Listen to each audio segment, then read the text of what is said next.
وہ اس طرح چپ ہو گیا سسکیاں لے کر، جیسا چھوٹا بچہ جب اس کو ماں اپنی گود کے اندر لے لیتی ہے بچہ چپ ہو جاتا ہے، وہ کھجور کا تنا بھی چپ ہو گیا۔ یہ کیا تھی؟ یہ آپ علیہ الصلوۃ والسلام سے جدائی اس کو برداشت نہیں ہوئی کہ آپ تو مجھ سے ٹیک لگا کر خطبہ دیا کرتے تھے، اس بار آپ نے مجھ سے ٹیک نہیں لگائی، یہ جدائی برداشت نہیں ہوئی۔ ایک صحابی آپ علیہ الصلوۃ والسلام کی خدمت میں حاضر ہوئے اور کہا یا رسول اللہ ایک بات بڑی افسوس کر رہی ہے، میں بڑا پریشان ہوں اس بات کو سوچ کر۔ کہا وہ کون سی بات ہے؟ کہ یا رسول اللہ جنت کے اندر تو آپ تو اعلیٰ مقام پر ہوں گے اور ہم آپ کے مقام تک کیسے پہنچ سکتے ہیں؟ تو جب آپ اعلیٰ درجے پر ہوں گے ہم چھوٹے مقام پر ہوں گے تو آپ کی تو زیارت نہیں ہو سکے گی، یہ چیز مجھے ستا رہی ہے یا پریشان کر رہی ہے۔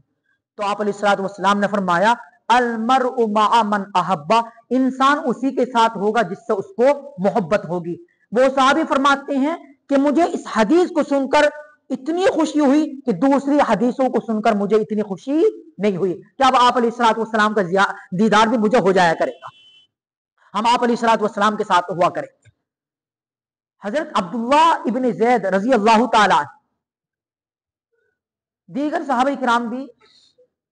کیا کرتے تھے؟ صبح میں قسم کھا جایا کرتے تھے کہ ہم سب سے پہلے اللہ کے نبی علیہ الصلوۃ والسلام کی زیارت کریں گے۔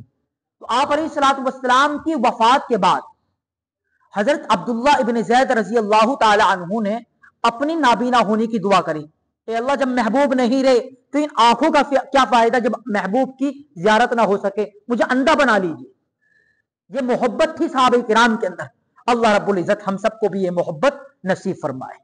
اور دوسری بات یہ کرنی ہے کہ پرسوں یعنی اتوار کے دن اپنی مسجد کے اندر سالانہ جلسہ ہے اور ایک بچے کا حفظ بھی لگے گا، لہٰذا آپ سب حضرات سے گزارش ہے کہ تھوڑا سا وقت ضرور دیں۔ وقت صبح 9 بجے ہے،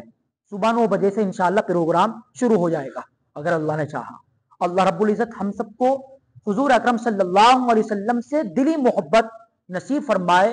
اور ہم سب کو اپنے حکموں پر بھی اور اپنے پیارے نبی علیہ الصلوۃ والسلام کی سنتوں پر عمل کرنے کی توفیق نصیب فرمائے۔